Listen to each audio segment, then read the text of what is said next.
Nous sommes à Rome, le 15 mars 44. Alors que César vient d'être nommé dictateur par le Sénat, la ville de Rome est à la fête.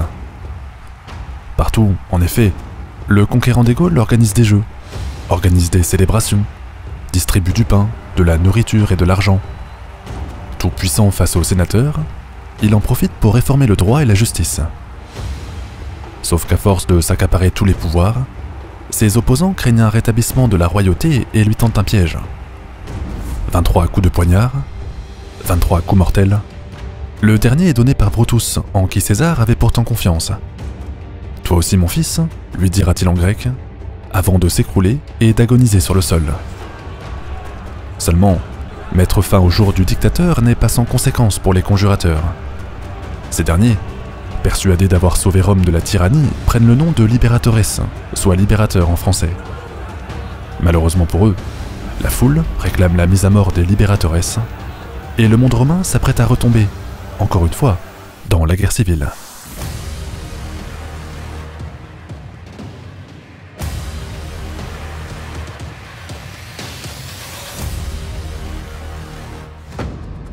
Cette vidéo est sponsorisée par NordVPN.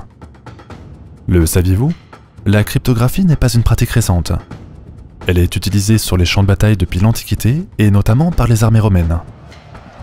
Lors de la guerre des Gaules, par exemple, alors que César divise son armée en deux pour mater la rébellion de Vercingétorix, il prend la route de Gergovie et laisse son bras droit, Labienus, prendre le chemin de Lutèce. Seulement, pour assurer la communication entre les deux groupes, les messagers romains doivent emprunter des routes dangereuses et semer d'embûches. Mais heureusement pour le conquérant, chaque message de Jules César était crypté grâce à une méthode simple. Chaque lettre était en effet décalée de 3 caractères dans l'alphabet, si bien que le texte devenait incompréhensible. Aujourd'hui, avec NordVPN, vos données sont cryptées par des technologies de pointe. Fini le décalage de lettres dans l'alphabet, bienvenue au chiffrement AES 256. Votre texte est découpé en plusieurs blocs. Chaque bloc est ensuite transformé grâce à une clé secrète qui le rend illisible. Seul vous, avec un mot de passe ou une clé de déchiffrement, pouvez comprendre le fichier. Le standard AES 256, utilisé par NordVPN, est recommandé par la NSA. C'est donc un moyen fiable et certifié de protéger vos données sensibles.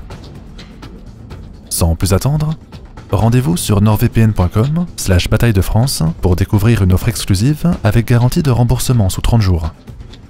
Vous aurez ainsi le temps de découvrir d'autres avantages du VPN, comme connecter son ordinateur depuis un autre pays, et ainsi éviter la censure si vous êtes en voyage. Bref, bonne vidéo avec NordVPN, cliquez sur le lien dans la description pour accéder à leur catalogue.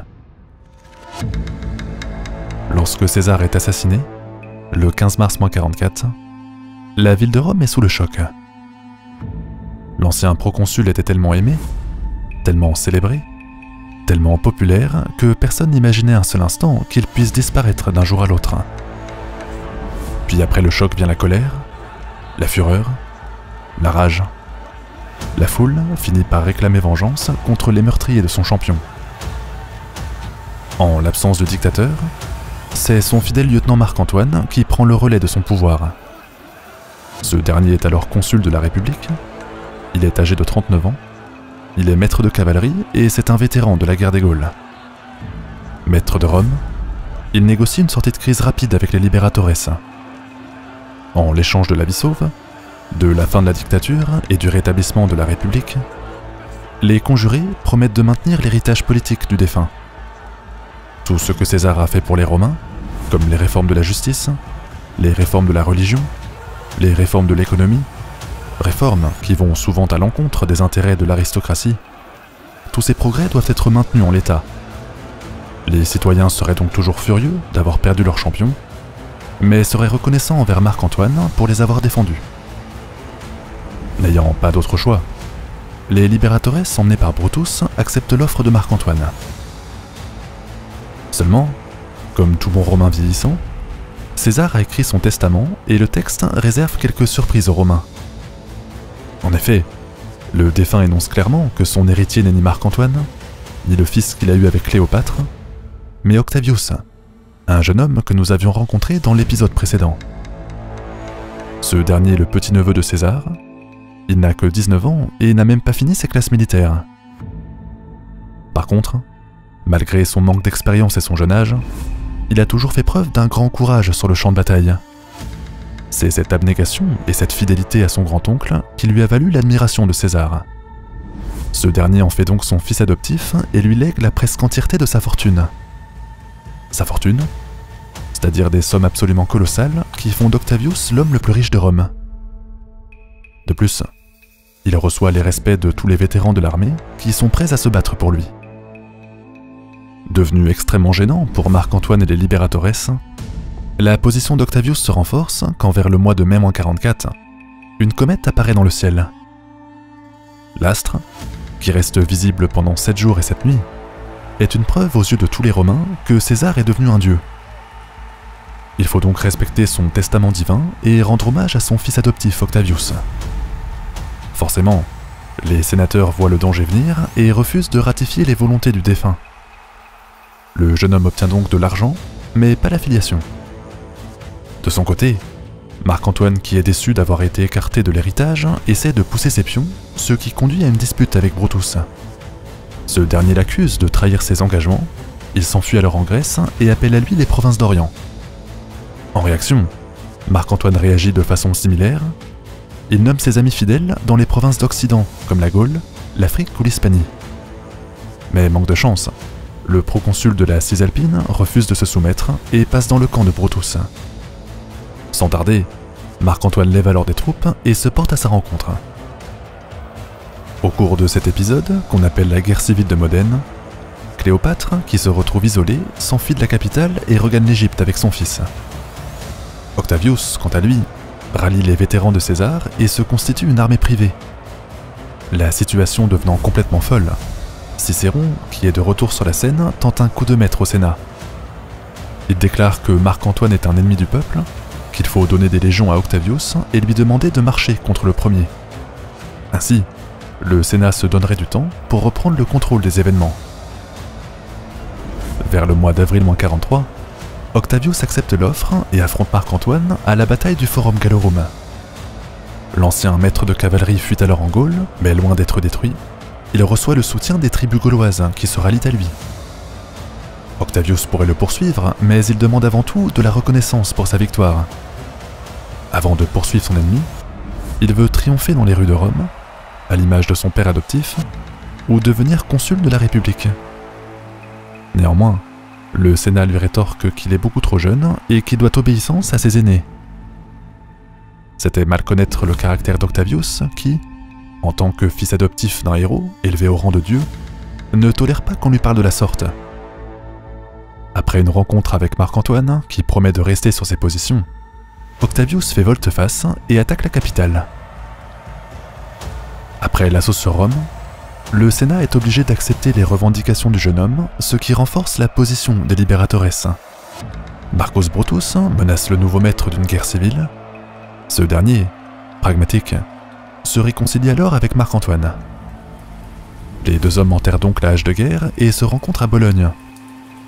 Le principe est simple, l'ennemi de mon ennemi est mon ami. Les deux anciens favoris de César s'entendent avec le général Lépide pour former le second triumvirat, qui leur donne tous les pouvoirs en Occident. Le jeune Octavius reçoit l'Afrique, Marc-Antoine la Gaule et la Cisalpine, Lépide reçoit la Narbonnaise et l'Hispanie. Quant à la péninsule italienne, elle reste partagée entre les trois hommes. Pour conclure, les triumvirs font lever 28 légions et proclament une nouvelle loi, qu'on appelle la Lex Titia. Le texte déclare que les assassins de César doivent périr jusqu'au dernier, ce qui contraint le Sénat et Marcus Brutus à se défendre. 19 légions sont levées dans les provinces d'Orient, et le monde romain se prépare à nouveau pour la guerre.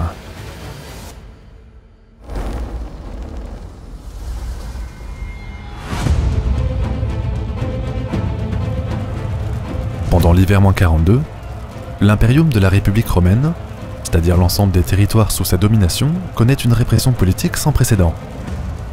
Dans sa partie occidentale en effet, les triumvirs Marc-Antoine, Octavius et Lépide mettent à mort leurs opposants. Dans cet épisode sanglant, qu'on appelle la proscription, Cicéron, qui avait critiqué le vétéran des Gaules, est capturé par ses soldats. Marc-Antoine lui fait alors trancher les mains, puis lui fait couper la tête. La terreur s'empare donc de la capitale et les ennemis de l'État sont réduits au silence. En réaction, au printemps 42, les Liberatores préparent la contre-offensive. Ils n'ont peut-être pas l'avantage du nombre, mais ils ont à disposition une véritable flotte. Marcus Brutus peut ainsi lancer des raids et se ravitailler en n'importe quel endroit, ce qui contraint Octave et Marc-Antoine à réagir. Les deux se portent alors en direction de la Grèce, où les républicains ont rassemblé leurs forces afin d'engager la bataille tant qu'ils sont en supériorité numérique.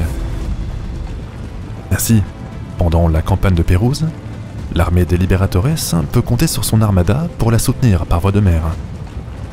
De leur côté, les triumvirs font une course contre la montre. Ils veulent s'emparer du défilé des Corpiles avant Brutus. Confiants, ils détachent alors une avant-garde pour occuper le passage, l'objectif étant de lui barrer la route avant de le contourner par derrière. Seulement, la manœuvre échoue bêtement quand le républicain, grâce au soutien local, se fraye un chemin par les montagnes. Il débarque alors tout à coup sur la route des triumvirs, non loin de Philippi, réduisant par ce mouvement l'avantage numérique de son adversaire. En effet, Marc-Antoine et Octavius n'ont pas eu le temps de rappeler leur avant-garde, qui sera donc absente de la bataille. Profitant de l'effet de surprise, Brutus s'établit avec 8 légions sur une colline, tandis que Cassius, l'un de ses généraux, prend appui sur un plateau flanqué par des marais. De leur côté, Marc-Antoine et Octavius construisent des camps sur la plaine. Fidèle aux leçons de son ancien maître, le vétéran des Gaules engage de gigantesques travaux de construction. Son objectif, puisque les Liberatores sont installés en hauteur et protégés par des marais, Marc-Antoine fait construire un terre-plein à travers les points d'eau. Autrement dit, il se construit une véritable route sur un terrain jugé impraticable, ce qui lui permet de prendre son ennemi en tenaille.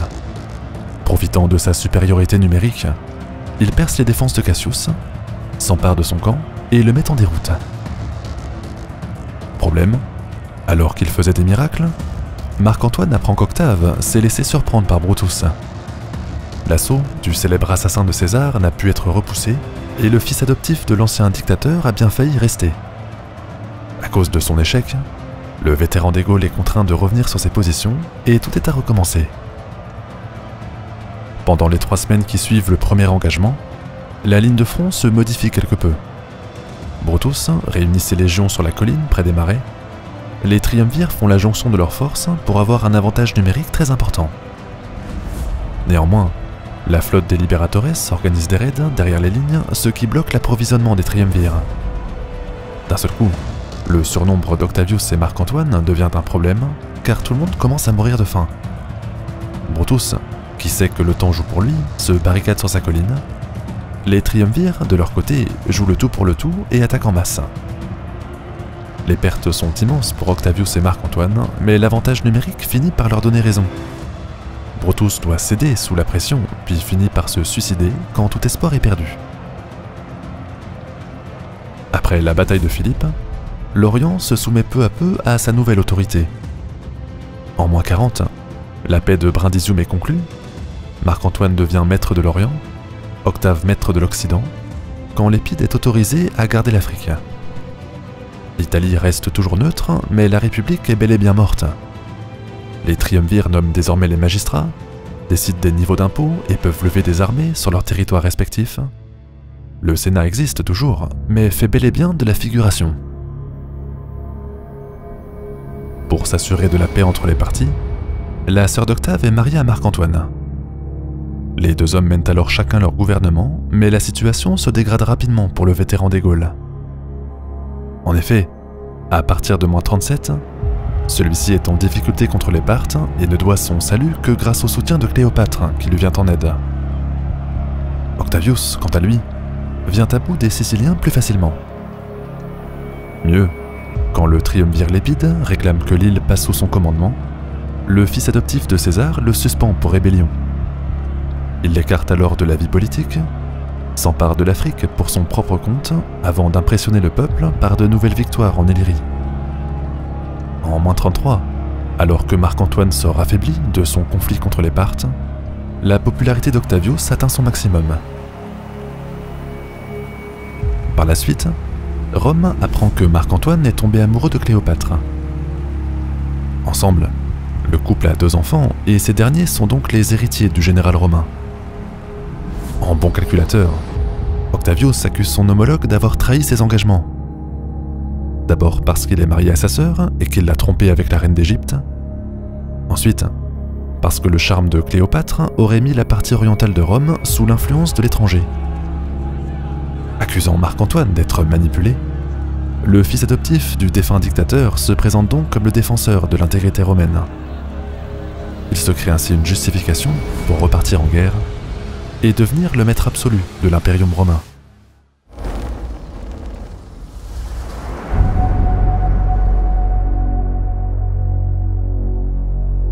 Pendant l'hiver de l'année -32, Octavius veut entrer en guerre contre Marc-Antoine pour la suprématie du monde romain. Il dispose alors de 40 légions, soit 200 000 hommes, ainsi qu'une flotte de 260 navires. Surtout, il est extrêmement populaire auprès du peuple et de l'armée, le jeune homme sachant parfaitement entretenir l'héritage légendaire de son père adoptif. De son côté, Marc-Antoine est à Alexandrie, dans le palais de Cléopâtre. L'alliance avec la reine égyptienne lui offre en effet de grandes ressources en hommes, en équipement et en argent. Il a 40 légions à sa disposition, 240 navires de guerre romains et 60 navires égyptiens. Cependant, s'il dispose d'une supériorité maritime, ses bases politiques sont un peu moins stables que celles de son concurrent. En effet, là où Octavius dispose d'un commandement absolu et d'une popularité à toute épreuve, Marc-Antoine doit gouverner avec la reine d'Égypte, qui compte bien restaurer la puissance de son pays. De plus, la présence de Césarion, le fils biologique de son ancien maître César, rend son héritage très incertain. Néanmoins, une victoire contre Octavius, qui reste relativement inexpérimenté sur le terrain militaire, effacerait les doutes. Il compte alors réunir ses légions en Grèce, près de la cité d'Axium, avant de les embarquer avec la flotte égyptienne vers l'Italie. De l'autre côté, Octavius anticipe et ne se laisse pas surprendre. Sur les bons conseils du général Agrippa, sa stratégie consiste à accepter la supériorité navale de Marc-Antoine, mais à couper ses communications et son ravitaillement. En effet, puisque l'ennemi réunit ses troupes en Grèce, région qui n'est pas autosuffisante en nourriture, il est forcément dépendant de l'apport de vivres par voie maritime. Les convois des Antonins arrivent soit depuis l'Égypte, soit depuis l'Asie, via l'isthme de Corinthe. Axium étant entouré par les montagnes, les troupes de Marc-Antoine viendraient à mourir de faim si ces lignes d'approvisionnement sont coupées. Forcément, c'est exactement ce qu'Agrippa s'empresse de faire. Il attaque les îles Corfou, la ville de Métonie et l'isthme de Corinthe, puis il déclenche des opérations de piraterie sur les convois de nourriture. La flotte de Marc-Antoine étant pensée pour le choc et non pour la guerre de course, elle est en difficulté contre les navires plus petits, mais plus rapides, du général Agrippa. Résultat, les Octaviens finissent par isoler les Antonins qui commencent à mourir de faim. Ensuite, vers la fin du mois d'août, alors que de violents orages s'abattent sur la région, Agrippa resserre son étreinte par un blocus maritime du golfe d'Axium.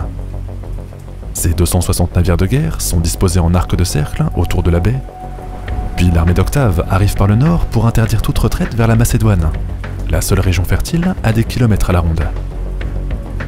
Avec le mauvais temps et la chaleur de l'été, les Antonins souffrent non seulement de la faim, mais aussi de la soif et de la maladie.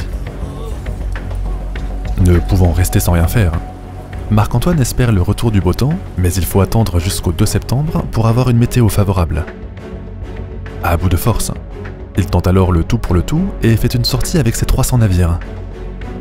Sa flotte est divisée en deux, les navires romains en première ligne pour engager le choc, les navires égyptiens en deuxième ligne pour intervenir sur un point faible afin de créer la brèche. Pendant plus de 3 heures, les deux camps s'affrontent dans un combat fratricide et sans pitié. Agrippa cherche à envelopper la flotte de Marc-Antoine en la débordant sur les côtés. Ce dernier cherche à faire une percée sur le centre grâce au renfort de Cléopâtre qui se jette à corps perdu dans la bataille. Cependant, avec des effectifs décimés par les maladies, les Antonins sont trop faibles pour venir à bout des Octaviens et se font couler les uns après les autres. La ligne d'Agrippa reste solide et inébranlable. Seuls les navires amiraux de la reine et de Marc-Antoine, ainsi qu'une poignée de leurs vaisseaux, parviennent à s'échapper vers le sud. Après la bataille d'Axium, les légions de Marc-Antoine font défection et se rendent à Octavius. Ce dernier peut donc s'emparer de la Grèce, de l'Asie et de la Crète, il contraint les Antonins à la retraite jusqu'en Égypte. Seulement, vers le mois de juillet-30, le vainqueur, bien décidé à en finir, déclenche l'invasion du royaume de Cléopâtre. Il s'empare alors du pays, qui n'a plus de flotte ou d'armée pour se défendre, et encercle facilement la capitale. Sachant que tout espoir est perdu, Marc-Antoine se suicide, suivi par Cléopâtre qui est dévastée par le chagrin. Octavius fait donc de l'Égypte une province romaine et envoie ses cavaliers dans tout le pays pour occuper les routes, les ports et les garnisons. Son objectif ? Trouver et capturer le fils biologique de César qui est annoncé en fuite vers les Indes.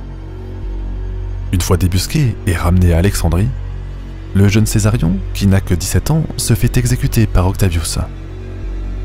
De cette façon, plus rien, ni personne, ne se pose entre lui et le pouvoir suprême.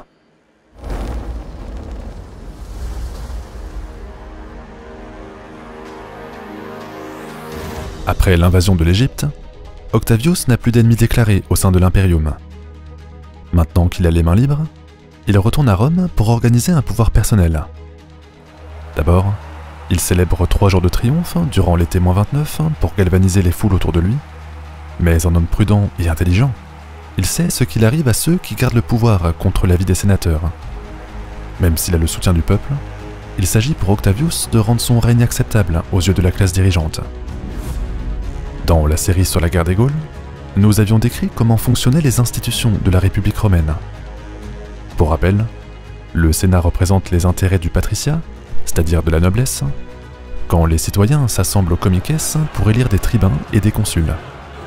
Les tribuns proposent des lois ou peuvent y mettre leur veto, quand les 2 consuls la proclament et la font appliquer. L'armée, de son côté, est une organisation indépendante recrutée auprès de citoyens volontaires ou désignés. Le pouvoir de la commander, qu'on appelle imperium, est donné par le Sénat aux généraux qui le méritent. Ces derniers prennent alors le nom d'impérator, mais restent en dessous des sénateurs qui s'assurent que les lois proposées, écrites et proclamées, soient alignées avec leurs intérêts. Maintenant, lorsque César a remporté la guerre civile en -45, le régime est passé dans la dictature. Cette procédure, qui est tout à fait normale chez les Romains, consiste pour le Sénat à nommer un dictateur pour seulement 6 mois. Le dictateur assume alors le rôle de consul sans contre-pouvoir, mais avec une limite dans le temps. Il peut également nommer les magistrats, les préteurs, c'est-à-dire les juges, les édiles, l'équivalent des maires ou des préfets, ou les questeurs, l'équivalent des comptables, lui doivent tous obéissance. Ce qui a changé avec le conquérant des Gaules, c'est que grâce au soutien populaire exprimé par les comices, la dictature est passée à vie, reléguant les sénateurs au rôle de simples figurants. Maintenant, si Octavius veut conserver ce lien sacré entre le peuple et son pouvoir, il veut aussi rendre sa position pérenne. Il s'agit donc de trouver un compromis avec la classe dirigeante qui reste attachée à la République. Pragmatique, le jeune homme annonce vouloir rétablir les institutions républicaines, mais en y apportant quelques modifications. En l'an -27 avant Jésus-Christ, le nouveau système politique prôné par Octavius prend la forme suivante. Comme il l'avait promis, les plus riches peuvent toujours être représentés par le Sénat qui reste en place. Pour y siéger, il faut d'abord avoir été magistrat, c'est-à-dire questeur, édile, prêteur ou consul. De la même façon, la plèbe, c'est-à-dire les pauvres et les classes moyennes, peut toujours se rassembler dans les comices. De son vote découle même l'élection des tribuns et des propositions de candidats au poste de magistrature. Maintenant, ce qui change en profondeur, c'est l'importance des rôles. Car au-dessus du Sénat, au-dessus des tribuns, au-dessus des magistrats se trouve désormais un homme. Octavius, qui prend désormais le nom d'Augustus, est le premier de tous les citoyens romains. Augustus, qui signifie l'homme le plus illustre, devient le prince du Sénat, ou princeps senatus, un titre qui lui permet de prendre la parole en premier quand il se rend dans l'assemblée. La superstition romaine voulant que les premiers à prendre la parole sont toujours ceux qui ont raison, le prince du Sénat a donc une influence inégalée sur les autres. Ensuite, si les tribuns sont toujours élus par le peuple, le droit de proposer ou d'empêcher une loi ne peut se faire sans l'aval du princeps. Et puis de toute façon, Augustus dispose aussi de l'imperium qui lui donne le contrôle absolu sur les armées. En tant que descendant du conquérant des Gaules, qui a été élevé au rang de dieu, la fidélité des soldats envers sa personne est naturelle chez les Romains. Augustus n'est pas divin, mais il est officiellement d'origine divine. Une notion qui justifie que le princeps ait un contrôle total sur la nomination des magistrats. Ainsi, grâce au poids de la superstition et grâce au poids des victoires militaires, Augustus réussit sûrement là où son père adoptif avait échoué. Faire semblant de respecter la classe dirigeante, faire semblant de laisser au peuple un libre arbitre, organiser un simulacre de république qu'on appelle le principat. Pour autant, contrairement à une croyance largement répandue, Augustus n'a pas le titre officiel d'empereur, qui est une appellation plus moderne. Précisément, il est impérator Caesar Divi Filius, ou chef des armées, fils du divin César. Pour conclure, les territoires sous sa domination sont dirigés par des gouverneurs. Au sein de cet immense réseau de provinces, qui prend le nom d'Empire romain, le droit, les institutions et la culture gréco-romaine sont diffusés partout. L'occasion pour nous de revenir en Gaule pour étudier l'impact de ces transformations sur les populations et de découvrir comment les Gaulois celtes sont devenus gallo-romains. Merci à notre sponsor NordVPN pour avoir soutenu cet épisode. Retrouvez leur catalogue en cliquant sur le lien juste en dessous de la vidéo. Alors Ave César et Ave NordVPN pour surfer sur Internet en toute sécurité.